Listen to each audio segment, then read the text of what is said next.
जय श्री राधे कृष्णा। ओम नमो भगवते वासुदेवाय नमः।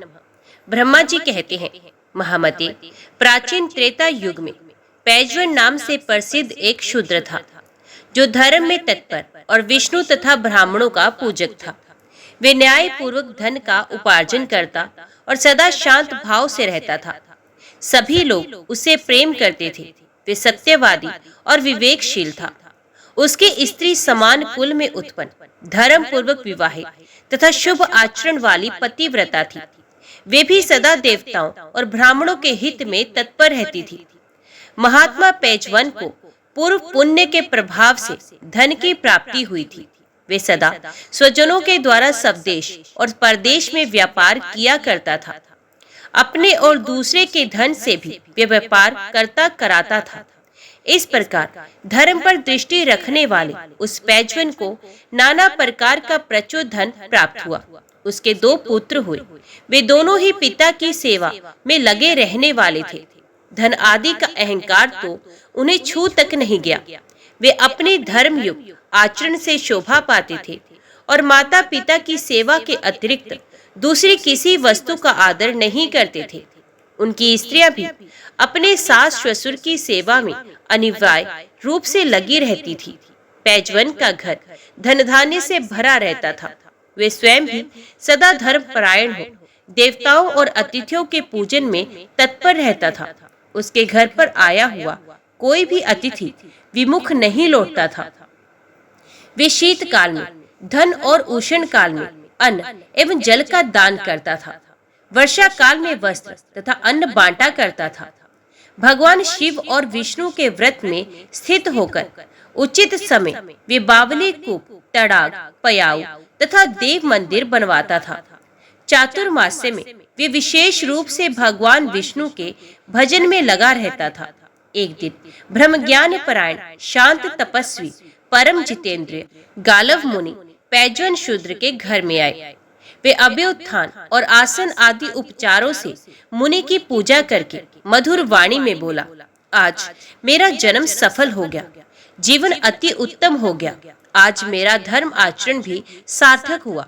हे मुने, आपने यहाँ पधार कर कुल सहित मुझे उन्नत कर दिया। आपकी दृष्टि से मेरे सहस्रों पाप जलकर भस्म हो गए। मुझ गृहस्थ के संपूर्ण ग्रह को आज आपने पवित्र कर दिया। उस शूद्र की भक्ति से गालव मुनि बहुत प्रसन्न हुए। उनकी सारी थकावट दूर हो गई। वे हाथ जोड़कर खड़े हुए शूद्र से बोले, सौम्य, तुम कुशल से तो हो ना? तुम्हारा मन धर्म में लगता है ना? क्योंकि भाई बंधु स्त्री पुत्र आदि सब लोग सदा स्वार्थ से ही संबंध रखते हैं। तुम गोविंद में सदा भक्ति तो रखते हो ना? दान में तो तुम्हारी रुचि है ना? क्या धर्म, अर्थ, काम संबंधी कार्यों में तुम्हारा मन उत्साह के साथ संलग्न होता है ना? भगवान विष्णु का चरणोदक प्रतिदिन सर पर धारण तो करते हो ना? भगवान विष्णु का भजन, श्री विष्णु की कथा, श्री विष्णु का स्तोत्र, श्री विष्णु का नमस्कार, श्री विष्णु का ध्यान और भगवान श्री विष्णु का पूजन, ये सब भगवान के शयन काल में तो किया जाए तो मोक्ष देने वाला होता है। ऐसा कहते हुए मुनि को प्रणाम करके शूद्र ने फिर कहा, मुनि, आपकी कृपा दृष्टि से ही मुझे इस आश्रम का पूरा पूरा फल मिल गया। तथापि मैं आपकी उपदेश युक्त वाणी सुनना चाहता हूँ। आपके आगमन का क्या प्रयोजन है, ये कृपा करके बताएं। तब गालव जी ने उस धर्मात्मा एवं सत्यवादी शूद्र से कहा, इधर तीर्थ यात्रा में लगे हुए मुझे कई मास व्यतीत हो गए। अब चातुर्मास्य आ गया है, अतः अपने आश्रम को जाऊंगा। भगवान नारायण की प्रसन्नता के लिए आषाढ़ शुक्ल एकादशी को अपने घर पर चातुर्मास्य का नियम ग्रहण करूंगा। पैजवान बोला, द्विश्रेष्ठ, मेरे ऊपर अनुग्रह करके कोई ज्ञान की बात मुझे भी बताइए। वेद में मेरा अधिकार नहीं है, वेदसार के जप का भी मुझे अधिकार नहीं है। अतः विशेषत चातुर्मास्य में पालन करने योग्य यदि कोई मोक्ष साधक उपाय हो तो उसे बताइए। गालव जी ने कहा, जो मनुष्य शालिग्राम में स्थित भगवान विष्णु का पूजन करते हैं, भक्ति उनसे दूर नहीं है। जिसका मन भगवान शालिग्राम के चिंतन में लगा हुआ है, उसके द्वारा जो कुछ भी शुभ कर्म किया जाता है वे अक्षय होता है। चातुर्मास्य में इसका विशेष महात्म्य है। जहाँ शालिग्राम शिला और द्वारका की शिला दोनों का संगम हो, वहाँ मनुष्य के लिए मुक्ति दुर्लभ नहीं है। जिस भूमि में सैकड़ों पापों से युक्त मनुष्यों द्वारा भी शालिग्राम की शिला पूजी जाती है, वहाँ ये शिला 5 कोस तक के प्रदेश को पवित्र करती है। ये शालिग्राम शिला तेजोमय पिंड है, साक्षात ब्रह्म स्वरूप है। इसके दर्शन मात्र से भी तत्काल सब पापों का नाश हो जाता है। महाशूद्र शालिग्राम शिला की उपस्थिति से सब तीर्थ और देव मंदिर पवित्र हो जाते हैं तथा समस्त नदियां तीर्थ तव को प्राप्त होती हैं। शालिग्राम शिला की सनिधि मात्र से सर्वत्र संपूर्ण क्रियाएं शोभन होती हैं। जिसके घर में शुभ शालिग्राम शिला का कोमल तुलसी दलों द्वारा पूजन होता है, वहाँ यमराज अपना मुंह नहीं दिखाते। ब्राह्मण, क्षत्रिय, वैश्य तथा सशूद्रों को भी शालिग्राम शिला के पूजन का अधिकार है। सशूद्र ने पूछा, ब्राह्मण, आप वेद वेत्ताओं में श्रेष्ठ हैं। सुना जाता है कि स्त्री और शूद्र आदि के लिए शालिग्राम शिला के पूजन का निषेध है। अतः मेरे जैसा मनुष्य किस प्रकार शालिग्राम शिला का पूजन करे? गालव मुनि ने कहा, मानद, शूद्रों में केवल असत्य शूद्रों के लिए शालिग्राम शिला का निषेध है। स्त्रियों में भी पतिव्रता स्त्रियों के लिए उसका निषेध नहीं किया गया। जो शालिग्राम शिला के ऊपर चढ़ाई हुई माला अपने मस्तक पर धारण करते हैं, उनके सहस्रों पाप तत्काल नष्ट होते हैं। जो शालिग्राम शिला के आगे दीप दान करते हैं, उनका कभी यमपुर में निवास नहीं होता। जो शालिग्राम में व्याप्त भगवान विष्णु की मनोहर पुष्पों द्वारा पूजा करते हैं तथा जो भगवान विष्णु के शयन काल में शालिग्राम शिला को पंचा अमृत से स्नान कराते हैं, वे मनुष्य संसार बंधन में कभी नहीं पड़ते। मुक्ति के आदि कारण निर्मल शालिग्रामगत श्रीहरि को अपने हृदय में स्थापित करके जो प्रतिदिन भक्ति पूर्वक उसका चिंतन करता है, वे मोक्ष का भागी होता है। जो सब समय में विशेष चातुर्मास्य काल में भगवान शालिग्राम के ऊपर तुलसी दल की माला चढ़ाता है, वे संपूर्ण कामनाओं को प्राप्त कर लेता है। तुलसी देवी भगवान विष्णु को सदा प्रिय है। शालिग्राम महाविष्णु के स्वरूप हैं और तुलसी देवी साक्षात लक्ष्मी है। इसलिए चंदन चर्चित सुगंधित जल से तुलसी मंजरी सहित शालिग्राम शिला रूप श्रीहरि को नहलाकर जो तुलसी की मंजरों से उनका पूजन करता है, वे संपूर्ण कामनाओं को पाता है। उत्तम पुष्पों से पूजित भगवान शालिग्राम का दर्शन करके मनुष्य सब पापों से शुद्ध चित्त होकर श्रीहरि में तन्मयता को प्राप्त होता है। शालिग्राम शिला के 24 भेद हैं, उनका वर्णन सुनो। पहले केशव हैं, उनकी पूजा करनी चाहिए। दूसरे मधुसूदन, तीसरे संघर्षण, चौथे दामोदर, पांचवें वासुदेव, छठे प्रद्युम्न, सातवें विष्णु, आठवें माधव, नवें अनंत मूर्ति, 10वें पुरुषोत्तम, 11वें अध्योक्ष, 12वें जनार्दन, 13वें गोविंद, 14वें त्रिविक्रम, 15वें श्रीधर, 16वें ऋषिकेश, 17वें नरसिंह, 18वें विश्व योनि, 19वें वामन, 20वें नारायण, 21वें पुंडरीकाक्ष, 22वें उपेंद्र, 23वें हरि और 24वें श्री कृष्ण कहे गए हैं। ये 24 मूर्तियां 24 एकादशियों से संबंध रखती हैं। साल भर में 24 एकादशियां और ये 24 मूर्तियां पूजी जाती हैं। इनकी नित्य पूजा करने वाला मनुष्य भक्तिमान होता है। जो मनुष्य भक्ति पूर्वक इस प्रसंग को सुनता और पढ़ता है, उसके ऊपर भूत सृष्टि की रक्षा करने वाले भगवान श्री हरि प्रसन्न होते हैं। गालब जी कहते हैं, भगवान श्री विष्णु जिस प्रकार शालिग्राम शिला के स्वरूप को प्राप्त हुए हैं और भगवान शिव भी जिस प्रकार लिंगाकार में स्थित हुए हैं, वे सब प्रसंग मैं तुमसे कहता हूँ, उसे सुनो। पूर्व काल में ब्रह्मा जी के अंगूठे से प्रजापति दक्ष उत्पन्न हुए थे। दक्ष के सती नाम की एक पुत्री हुई, जो उत्तम लक्षणों से संपन्न और बड़ी साध्वी थी। विधि के ज्ञाता भगवान शंकर ने सती के साथ वेदोक्त विधि से विवाह किया। दक्ष प्रजापति का चित्त मोहवश मूर्ता को प्राप्त हो गया था। उन्होंने एक महान यज्ञ का आयोजन किया और उसमें भगवान शंकर के प्रति द्वेष भाव का परिचय दिया।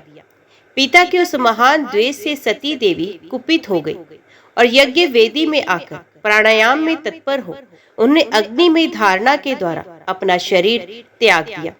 उनके शरीर में जो पैतृक अंश था उसका परित्याग करके अपने भाग के साथ सती देवी ने मन ही मन शीतल हिमालय का चिंतन किया। मृत्यु काल में अपने कर्म के अधीन हुआ मन जहाँ जहाँ जाता है वहीं वहीं उसका अवतार होता है।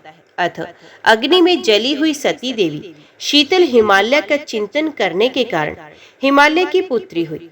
वहां पर्वत कन्या होकर उन्होंने शिव भक्ति में तत्पर हो बड़ी उग्र तपस्या की। तदंतर सहस्रों वर्षों के पश्चात भूत भावन भगवान महेश्वर ब्राह्मण का वेश धारण कर उस स्थान पर आए और पार्वती के कर्म एवं स्वभाव की परीक्षा लेकर उन्हें तपस्या से विशुद्ध जाना। तत्पश्चात दिव्य शरीर धारण करके भगवान शिव ने पार्वती का हाथ पकड़ लिया और कहा, देवी तुमने तपस्या से मुझे जीत लिया है, बोलो तुम्हारा कौन सा प्रिय कार्य करूं। तब पार्वती ने महेश्वर से कहा, आप मुझे अंगीकार करने में मेरे पिता को निमित्त बनाइए। उनके इस प्रकार कहने पर भगवान शंकर ने सप्तऋषियों को हिमालय के पास भेजा।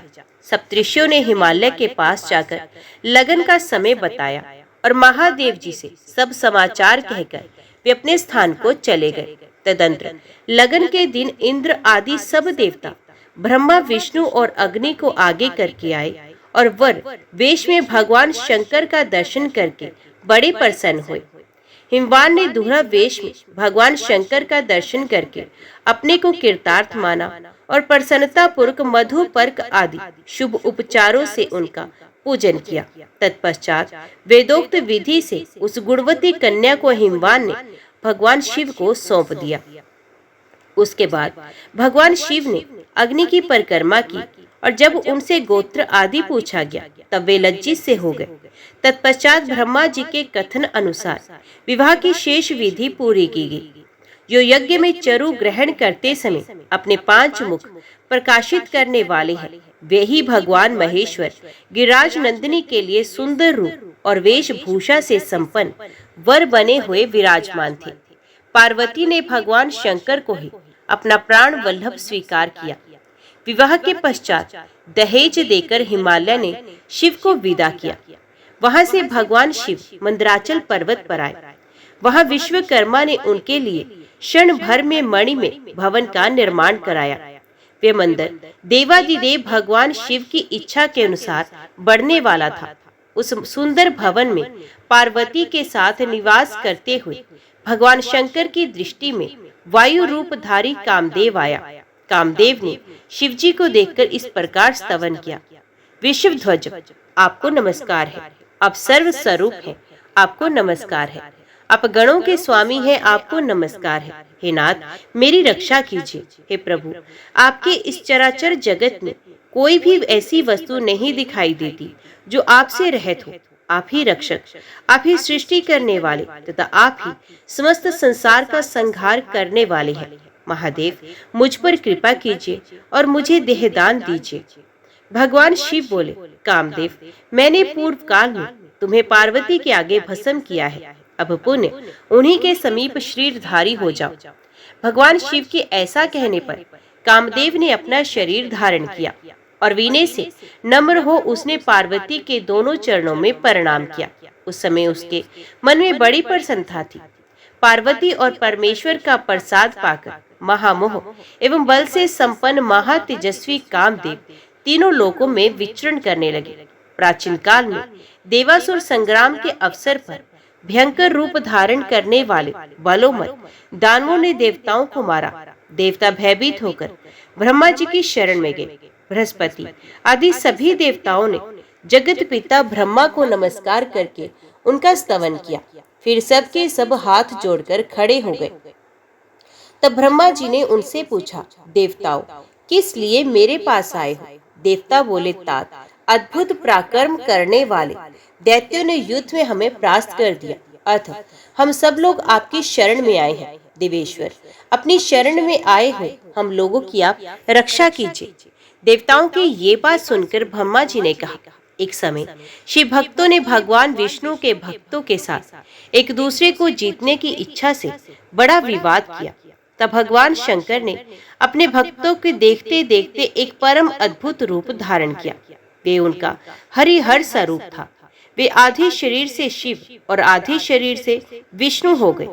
एक ओर भगवान विष्णु के चिन्ह और दूसरी ओर भगवान शिव के चिन्ह प्रकट हुए। एक ओर गरुड़ और दूसरी ओर नंदी वृषभ उपस्थित हुए। एक ओर मेघ के समान श्याम वर्ण था तो दूसरी ओर कर्पूर के समान गौर वर्ण। दोनों में एकता का स्पष्टीकरण हो गया। इसी प्रकार संपूर्ण विश्व में एक ही भगवान व्यापक है, अतः विश्व भगवान से भिन्न नहीं है। इस तरह भगवान की एकता का बोध हुआ। श्रुतियों और स्मृतियों के अर्थ को बाधित करने वाली भेद बुद्धि नष्ट हो गई। पाखंडी और युक्तिवादी सब आश्चर्यचकित हो गए। सबने अपने अपने मत का आग्रह छोड़कर मोक्ष मार्ग की शरण ली। मंदराचल पर्वत पर वे हरिहर मूर्ति आज भी विद्यमान है, जिसके परमत आदि गण सदा स्तुति करते रहते हैं। सृष्टि पालन और संहार करने वाली वे मूर्ति संपूर्ण विश्व का बीज एवं अनंत है। शिव और विष्णु की उस संयुक्त मूर्ति का स्मरण करने पर वे संपूर्ण पापों का नाश करने वाली है। वे परम सत्य एवं योगी पुरुषों के द्वारा चिंतन करने योग्य है। मुक्ति की इच्छा करने वाले मनुष्य उस मूर्ति का ध्यान करके परम पद को प्राप्त होते हैं। चातुर्मास्य में विशेष रूप से उसका ध्यान करके मनुष्य फिर मानव लोक में जन्म नहीं लेता। उस हरिहर मूर्ति के समीप जो लोग जाते हैं उनका वे भगवान कल्याण करते हैं। ऐसा कहकर ब्रह्मा जी वहीं अंतर ध्यान हो गए। तत्पश्चात वे अग्नि आदि देवता मंदराचल पर्वत पर गए और भगवान महेश्वर को खोजते हुए वहीं भ्रमण करने लगे। तदनंतर चातुर्मास्य पूर्ण होने पर हरिहर स्वरूपधारी भगवान शिव उनके ऊपर प्रसन्न हो प्रत्यक्ष दर्शन देकर बोले, देवेश्वरों, अब तुम लोग जाओ और अपने अपने अधिकारों का उपभोग करो। मैंने उन दानवों को जिनसे तुम्हें भय था मार डाला है। तब पर संचित एवं बाधा रहित देवता कोटि कोटि विमानों के द्वारा अपने अपने अधिकारों को प्राप्त हुए। एक समय सब देवताओं तथा भगवान विष्णु और शिव के द्वारा भी पार्वती जी की इच्छा के प्रतिकूल कोई कार्य हो गया। इससे उन्होंने देवताओं को मृत्युलोक में प्रस्तर प्रतिमा होने का शाप दे दिया। उसी समय उन्होंने भगवान विष्णु से कहा, आप भी मृत्युलोक में शिला रूप होंगे और शिवजी को भी ब्राह्मणों के शाप से लिंगाकार प्रस्तर रूप प्राप्त होगा। तब भगवान विष्णु ने पार्वती जी को प्रणाम करके कहा, महाव्रते महादेवी, आप सदैव महादेव जी की प्रिया है। संपूर्ण भूतों की जननी, आपको नमस्कार है। आप कल्याणमयी हैं, आपको नमस्कार है। तब पार्वती जी ने प्रसन्न होकर कहा, जनार्दन, आप शिला रूप में रहकर भी योगीश्वरों के मोक्ष देने वाले होंगे। विशेषत चातुर्मास्य में सब भक्तों की कामनाएं पूर्ण करने वाले होंगे। ब्रह्मा जी की प्यारी पुत्री जो गंडकी नाम वाली नदी है, वे महान जल राशि से भरी हुई है और परम पुण्यदायिनी है। उसी के अत्यंत निर्मल नीर में आपका निवास होगा। पुराणों के ज्ञाता आपको 24 रूपों में देखेंगे। आपके मुख में स्वर्ण होगा और शालिग्राम आपकी संज्ञा होगी। गोलाकार तेजो में शरीर अपूर्व शोभा से युक्त होगा। उस शालिग्राम स्वरूप में आप संपूर्ण सामर्थ्य से युक्त होकर योगियों को भी मोक्ष देने वाले होंगे। शालिग्राम शिला में व्याप्त हुए आपका जो मनुष्य पूजन करेंगे, उन भक्तों को आप मनोवांछित सिद्धि प्रदान करेंगे। गालव जी कहते हैं, महाशूद्र, भगवान विष्णु जिस प्रकार शालिग्राम शिलामय स्वरूप को प्राप्त हुए, वे सब प्रसंग मैंने तुम्हें बता दिया। गालव जी कहते हैं, गंडकी नदी में भगवान विष्णु शालिग्राम शिला के रूप में प्रकट होते हैं और नर्मदा नदी में भगवान शिव नर्मदेश्वर रूप से उत्पन्न होते हैं। ये दोनों स्वयं प्रकट है, कृत्रिम नहीं। शालिग्राम शिला में व्याप्त भगवान विष्णु 24 भेदों से उपलब्ध होते हैं, किंतु भगवान सदाशिव सदा एक हाथ से ही नर्मदा से प्रकट होते हैं। जहाँ गंडकी के जल में शालिग्राम शिला उपलब्ध होती है, वह स्नान और जलपान करके मनुष्य ब्रह्म पद को प्राप्त होता है। गंडकी से प्रकट होने वाली शालिग्राम शिला का पूजन करके मनुष्य शुद्ध आत्मा योगीश्वर होता है। भगवान विष्णु पूजन, पठन, ध्यान और स्मरण करने पर समस्त पापों का नाश करने वाले हैं। फिर शालिग्राम शिला में उनकी पूजा की जाए तो उसके महत्व के विषय में क्या कहना है, क्योंकि शालिग्राम में साक्षात श्रीहरि विराजमान होते हैं। चातुर्मास्य में शालिग्राम भगवान विष्णु को नैवेद्य फूल जल अर्पण करना विशेष रूप से शुभ होता है। चातुर्मास्य में शालिग्राम शिला सबको पवित्र करती है। जहाँ शालिग्राम स्वरूप भगवान विष्णु की पूजा की जाती है, वहाँ 5 कोस तक के भूभाग को वे भगवान पवित्र करते हैं। वहाँ कोई अशुभ नहीं होता। जहाँ लक्ष्मीपति भगवान शालिग्राम का पूजन होता है, वहाँ वे पूजन ही सबसे बड़ा सौभाग्य है। वही महान तप है और वही उत्तम मोक्ष है। जहाँ दक्षिणावर्त शंख, लक्ष्मी नारायण स्वरूप शालिग्राम शिला, तुलसी का वृक्ष, कृष्ण सार मृग और द्वारका की शिला हो, वहाँ लक्ष्मी, विजय, विष्णु और मुक्ति, इन चारों की उपस्थिति होती है। भगवान लक्ष्मी नारायण शालिग्राम की पूजा करने वाले मनुष्य को भगवान अति पुण्य प्रदान करते हैं, जिससे वे उसी क्षण मुक्त हो जाता है। भगवान विष्णु का ध्यान पापों का नाश करने वाला है। तुलसी की मंजरियों से पूजित हुए भगवान शालिग्राम पुनर्जन्म का नाश करने वाले हैं।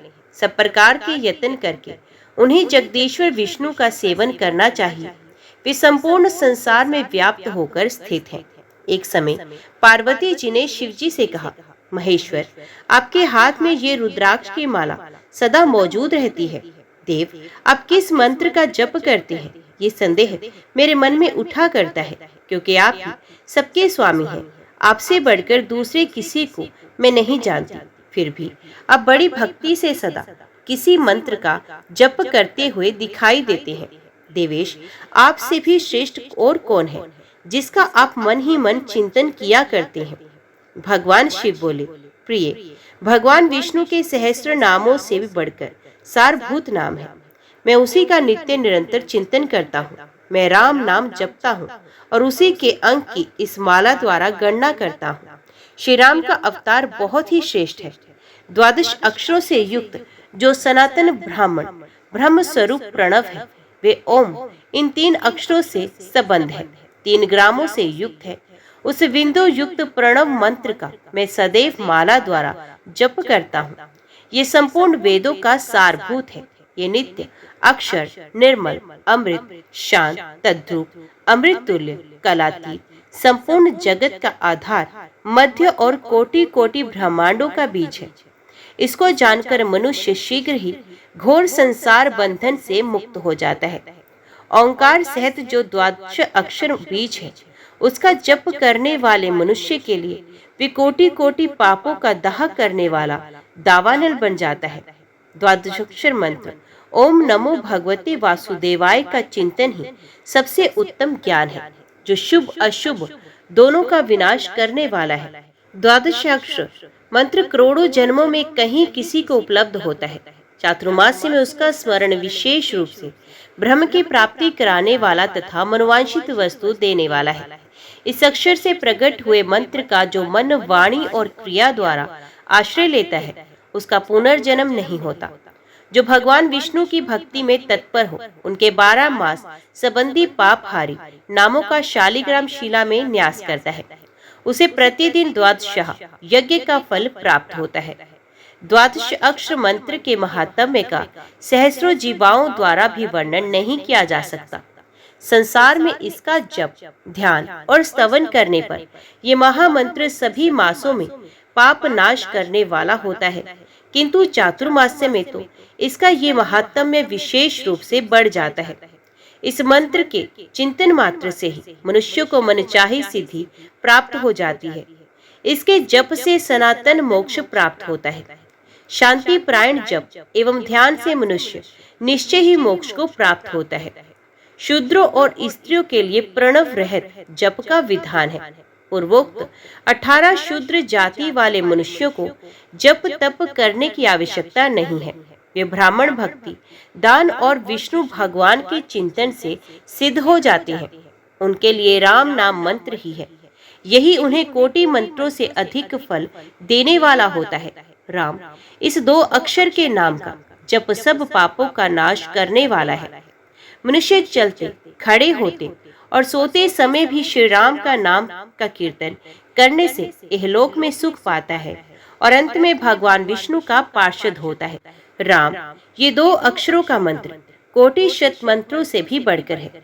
ये सभी संकर जातियों के पाप का नाशक बताया गया है। चातुर्मास्य प्राप्त होने पर तो ये राम मंत्र अनंत फल देने वाला होता है। इस भूतल पर राम नाम से बढ़कर कोई पाठ नहीं।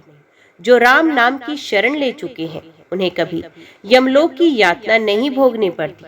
जो विघ्न कारक दोष हैं सब राम नाम का उच्चारण करने मात्र से नष्ट होते हैं। जो परमात्मा समस्त स्थावर जंगम प्राणियों में अंतर्यामी आत्मा रूप में रम रहा है उसे राम कहते हैं। राम, ये मंत्र राज भय तथा व्याधियों का नाश करने वाला है। ये युद्ध में विजय देने वाला तथा समस्त कार्यों एवं मनोरथों को सिद्ध करने वाला है।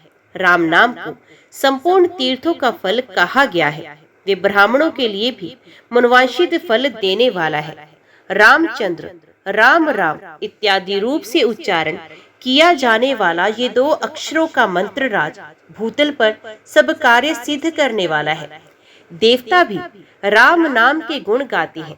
इसलिए पार्वती, तुम भी सदा राम नाम का जप करो। जो राम नाम का जप करता है वे सब पापों से मुक्त हो जाता है। राम नाम से ही सहस्रनामों का पुण्य होता है। विशेषत चातुर्मास्य में इसका पुण्य 10 गुना बढ़ जाता है। राम नाम के उच्चारण से हीन जाति में उत्पन्न हुए लोगों का महान पाप भी भस्म हो जाता है।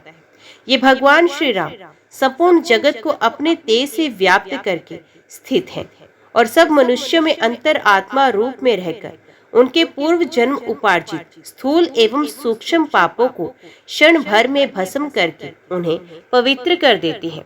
श्री महादेव जी कहते हैं, पार्वती, द्विजों के लिए ओंकार सहित द्वाक्षर अक्षर मंत्र का विधान है तथा स्त्रियों और शूद्रों के लिए ओंकार रहित नमस्कार पूर्वक नमो भगवते वासुदेवाय मंत्र का जप बताया गया है। संकर जातियों के लिए राम नाम का षडाक्षर मंत्र ओम रामाय नमः है। वे भी प्रणव से रहित ही होना चाहिए, ऐसा पुराणों और स्मृतियों का निर्णय है। यही क्रम सवर्णों के लिए है और संकर जातियों के लिए भी सदा ऐसा ही क्रम है। पार्वती, प्रणव जप में तुम्हारा अधिकार नहीं है, अतः तुम्हें सदा नमो भगवते वासुदेवाय इसी मंत्र का जप करना चाहिए। ये प्रणव सब देवताओं का आदि कहा गया। ब्रह्मा, विष्णु और शिव सभी अपनी प्रिय पत्नियों के साथ प्रणव में निवास करते हैं। सब प्राणी और समस्त तीर्थ उसमें विभाग पूर्वक स्थित है। प्रणव सर्व तीर्थ में तथा कैवल्य ब्रह्ममय है। शुभाननी, जब तुम चातुर्मास्य में भगवान विष्णु की प्रसन्नता के लिए तप करोगी तब प्रणन सहित 12 अक्षर के जप करने के योग्य हो जाओगी।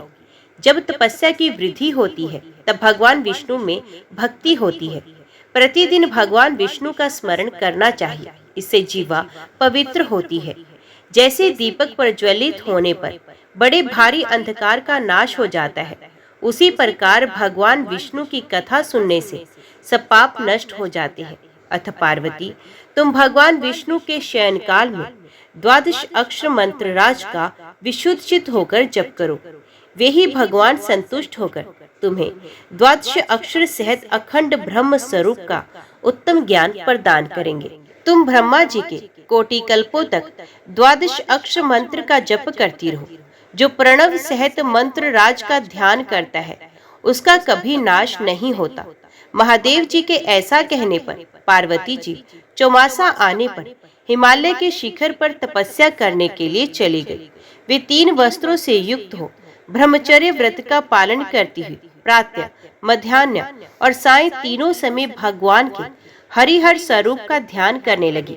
उनके साथ उनकी सखियां भी थी। विशाल नेत्रों वाली पार्वती ने अपने पिता हिमालय के मनोहर शिखर पर क्षमा आदि गुणों से सुशोभित हो तपस्या की। पार्वती जी की तपस्या में संलग्न होने पर भगवान शंकर सब और पृथ्वी पर विचरण करने लगे। एक दिन उन्होंने जल की उत्ताल तरंग मालाओं से सुशोभित यमुना जी को देखकर उसमें स्नान करने का विचार किया। वे ज्यों ही जल में घुसे कि उनके शरीर की अग्नि के तेज से वे जल काला हो गया। यमुना भी दिव्य रूप धारण करके अपने श्याम स्वरूप से प्रकट हुए और भगवान शंकर की स्तुति एवं नमस्कार करके बोले, देवेश्वर, मुझ पर प्रसन्न होइए, मैं आपके अधीन हूँ।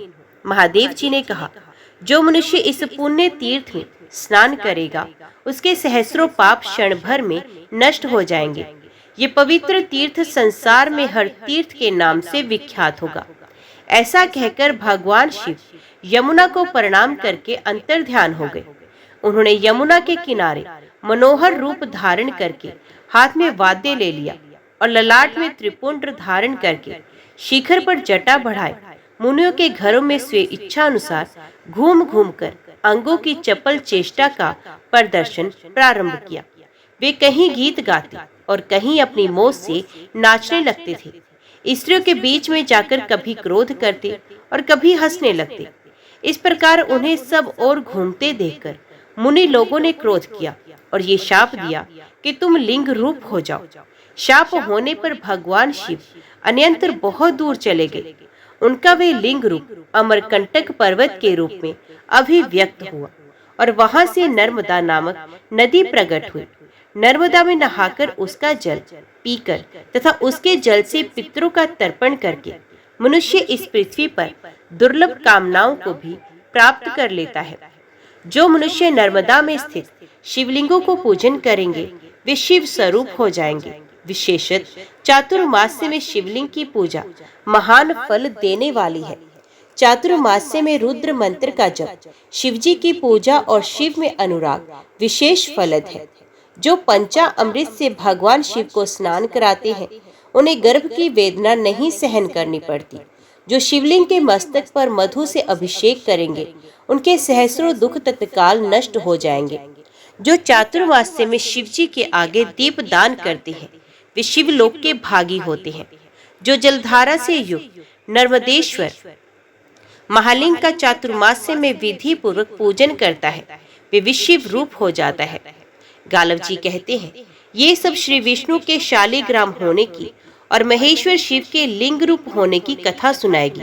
अतः जो लिंग रूपी शिव और शालिग्राम श्री विष्णु का भक्ति पूर्वक पूजन करते हैं उन्हें दुखमय यातना नहीं भोगनी पड़ती। चौमासे में शिव और विष्णु का विशेष रूप से पूजन करना चाहिए।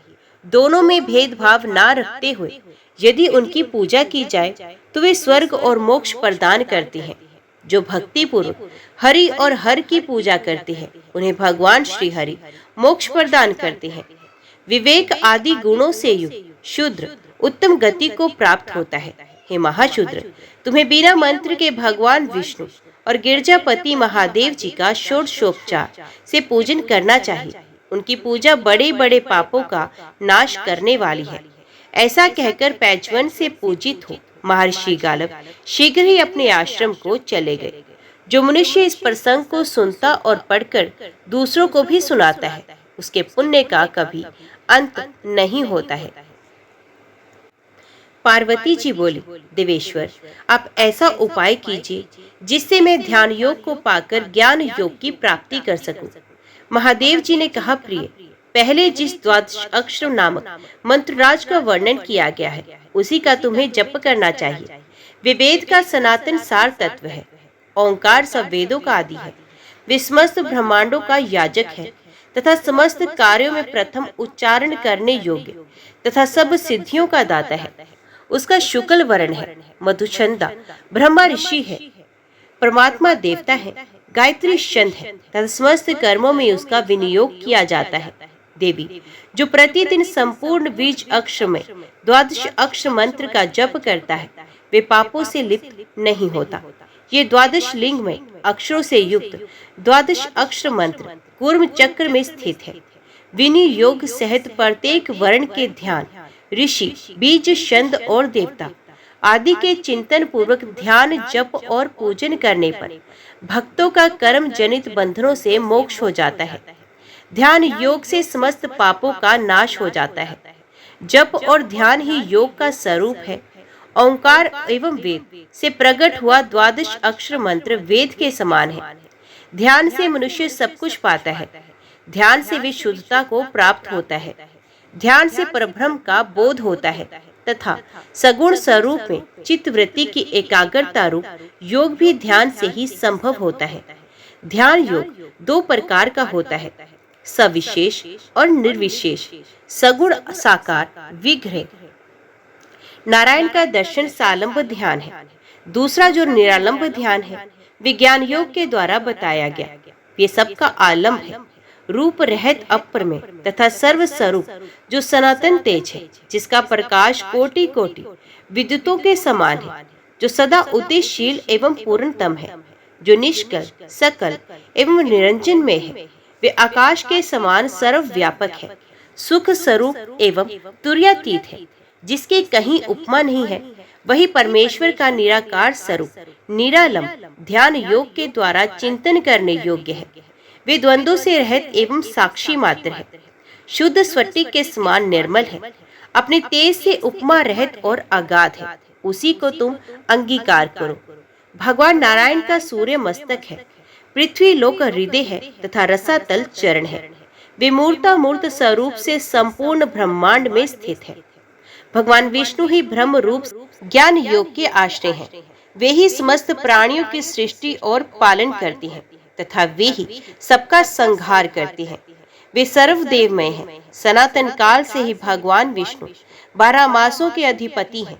इसलिए संपूर्ण मासों, समस्त दिनों और सब प्रहरों में श्री हरि का स्मरण करने वाला पुरुष संसार बंधन से मुक्त हो जाता है। ये कथा जिस किसी अनअधिकारी के सामने नहीं कहनी चाहिए। जो नित्य भक्त, जितेंद्रिय तथा शम आदि गुणों से युक्त हो, उसी यह कथा कहनी चाहिए। भगवान विष्णु का भक्त शूद्र हो या ब्राह्मण, उसे भी ये कथा सुनाने योग्य है। पार्वती, मेरी भक्ति से तुम शीघ्र योग सिद्धि प्राप्त करो और ज्ञान से प्राप्त होने योग्य सर्वोत्कृष्ट भगवान नारायण के स्वरूप को समझो। योग का अभ्यास सदा करना चाहिए। विशेषतः चातुर्मास्य में योग की साधना करने वाला पुरुष अपने सब पापों का नाश करता है। जो योगी 2 घड़ी भी अपने कानों को बंद करके अपने मन को ब्रह्मरंध्र में स्थापित करता है, वे पापों से मुक्त हो जाता है। जिसके घर में एक भी योगी पुरुष एक ग्रास अन्न भी भोजन कर लेता है, वे अपने सहित 3 पीढ़ियों का अवश्य उद्धार करता है। यदि ब्राह्मण योगी हो तो वे दर्शन से भी अवश्य सब प्राणियों की पाप राशि का संहार करता है। यदि ब्रह्म प्राण उत्तम कर्मों वाला श्रेष्ठ शूद्र योग का अभ्यास करता है, सद्गुरु में भक्ति रखता है और नियमित आहार करते हुए जो योगी परब्रह्म की समाधि में स्थित होता है, ये भगवान श्री विष्णु का सायुज्य प्राप्त करता है। भगवान श्री हरि की प्रीति से मनुष्य उनके स्वरूप में लीन हो जाता है। पार्वती, ये योग ज्ञान की सिद्धि प्रदान करने वाला है। सनकादि आचार्यों तथा मुक्ति की इच्छा वाले देवेश्वरों ने भी इसका सेवन किया है। सर्वप्रथम योगियों के जो सदा ज्ञान की संपत्ति होती है, उस ज्ञान संपत्ति से गृहीत होकर मनुष्य योगी होता है। तदंतर योगी के आगे अणिमा आदि सिद्धियां उपस्थित होती हैं, परंतु श्रेष्ठ योगी उनमें मन नहीं लगाता। योग से संपूर्ण दानों और यज्ञों का फल प्राप्त होता है। योग से संपूर्ण कामनाओं की प्राप्ति होती है। कोई ऐसी वस्तु नहीं जो योग से प्राप्त ना होती हो। योग से हृदय की गांठ नहीं रहने पाती। योग से ममता रूपी शत्रु नहीं पैदा होता। योग सिद्ध पुरुष का मन कोई भी लुभा नहीं सकता। भगवान विष्णु स्वयं ही इस चराचर जगत में व्याप्त है। योगेश्वरों के परम उपास्य उन भगवान को अपने ब्रह्मांड में स्थित जानकर मनुष्य इस माया में जगत का मोह उसी प्रकार छोड़ देता है जैसे सर्प अपनी केंचुल को त्याग देता है। जय श्री राधे कृष्ण। ओम नमो भगवते वासुदेवाय नमः। आज के वीडियो में इतना ही। उम्मीद करती हूँ वीडियो आपको पसंद आई होगी। वीडियो पसंद आई हो तो वीडियो को लाइक और चैनल को सब्सक्राइब जरूर कीजिएगा। जय श्री हरि लिखकर कमेंट बॉक्स में अपनी हाजिरी और अपने सुझाव देना ना भूलेगा। तो मिलती हैं अगली कथा अगली वीडियो के साथ। तब तक के लिए देखते व सुनते रहिए। जय मां कंजक, जय माता दी।